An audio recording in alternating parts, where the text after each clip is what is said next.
So they went harder because the track temperature is quite high. Is push with the harder, with the medium also. There is no problem about. I'm not sure that we will saw that early or after the race. I think that's about to be completed.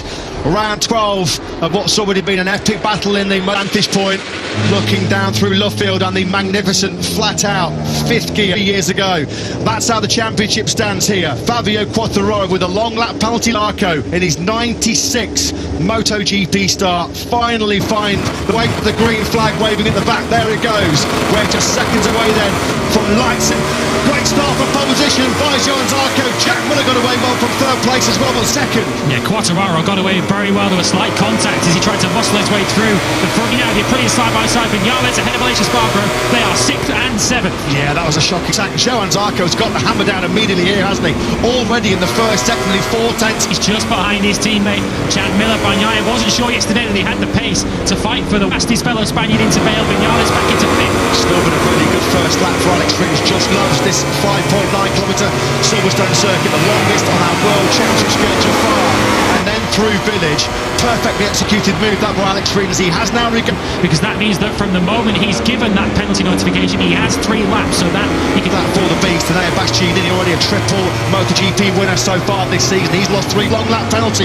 He has 3 laps to serve that penalty. We remind you, he's had them sweep in on this lap number 2 here at Silverstone. He starts to close up on Johan Zarco as they down that hanger straight.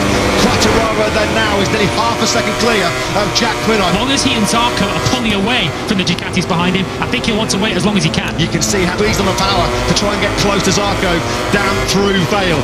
Brilliant stuff this bike for the long lap penalty loop in 3 corners time. Now he banks it hard left through the high speed front. I thought he was going to try and take the lead there from Zarco into the loop.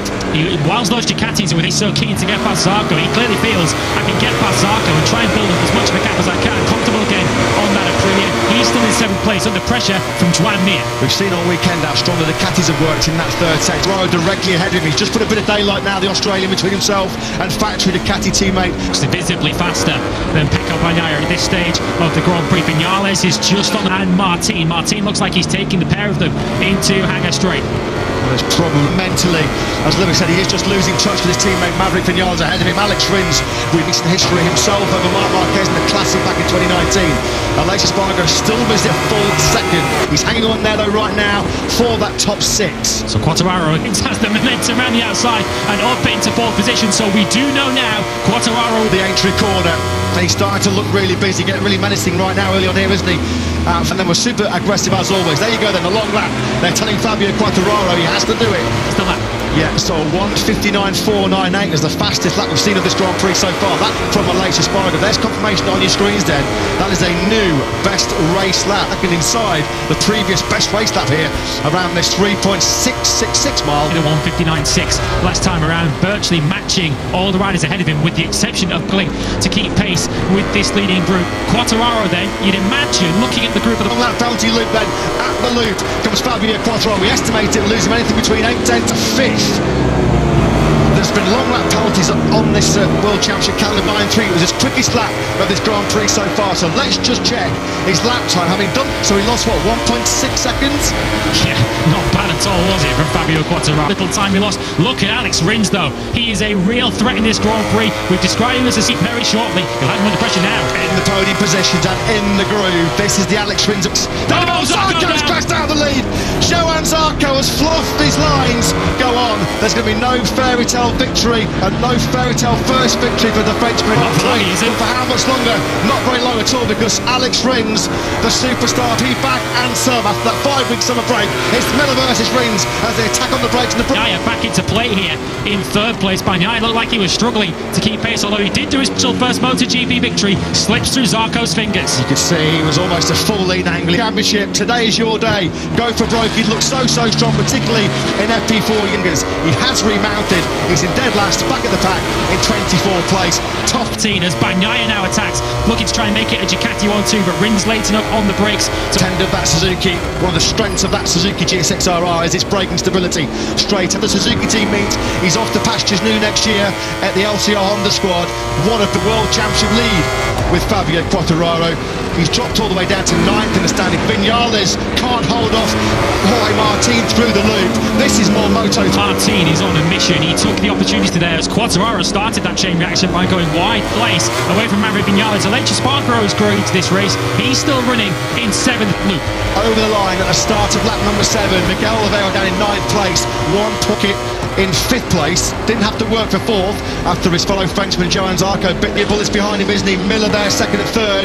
Here comes Jorge Martin using the power of the Ducati. Quartararo nudge back to 5th. Here comes Bagnaia now on the inside of his teammate Jack Miller's Grand Prix. And I think that's cranked up the urgency for Pecco Bagnaia, who clearly feels he's faster than Jack Miller. He given up the lead. The battling up at the front means that the fastest rider on the last lap, last 6, delivering again on a Sunday, a Super Sunday at Silverstone.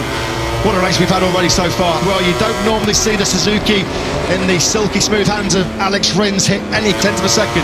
Bagnaia 2nd, Miller 3rd. Here comes Jorge Martin, launching there to take briefly 3rd place, but he slips back to 4th. Well, Alex Rins was one of the riders who changed. We're expecting the medium tyre to come into trouble in the closing stage of this Grand Prix, particularly with the high. As he's dipped back into the 159s, Alex Rins on that 7th lap, as did his fellow Spaniard. Has been hugging Fabio Quartararo's rear tyre for quite some time. Well, pretty much since Quartararo came out again so far. In this group, front tyre pressure, front tyre temperature will be a clear track in front of him. It's interesting watching Fabio Quartararo since taking on that penalty. If anything, he's looking more like Espargaro, who's riding through severely gritted teeth as he tries to just salvage any points. On that Yamaha going into Brooklyn, there's just nothing Maverick Vinales could do. We're looking back at the number 12 like podium fight, but somebody's got to work out a pretty tricky conundrum, finding a way through on this intense pressure from Vinales as they're tacked towards Maggots and Beckett's. Here is the race start. Who's wiped, didn't he, by Fabio Quartararo, who was so eager to get a good start with a long lap penalty to take. Slips him on that Yamaha, side by side with Quartararo. Can he pull it up on the brakes? Into easy task. Next in his eye line will be Jorge Martin. Podium hunt back on for Maverick.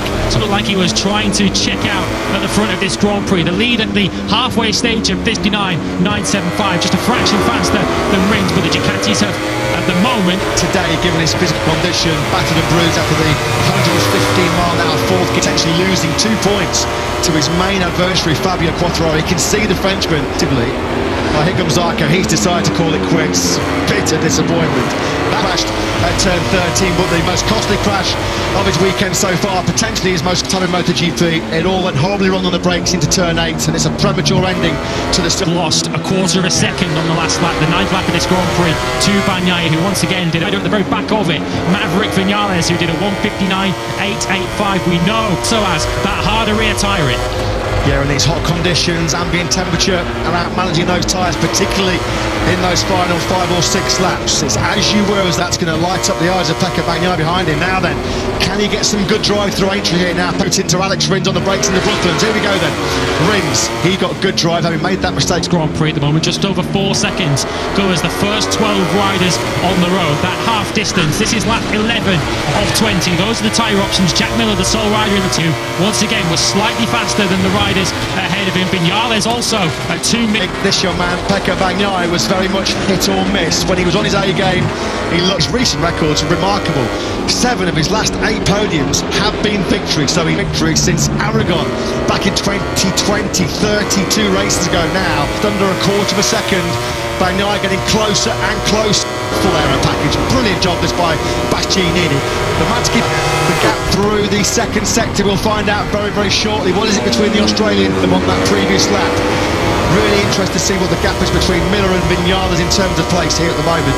Miller's got a key role here to protect his teammate. We talked earlier whether there would be any wonder. Here comes Maverick Vinales. This has been his favourite overtaking point. He got Rins on the last lap here at the village corner.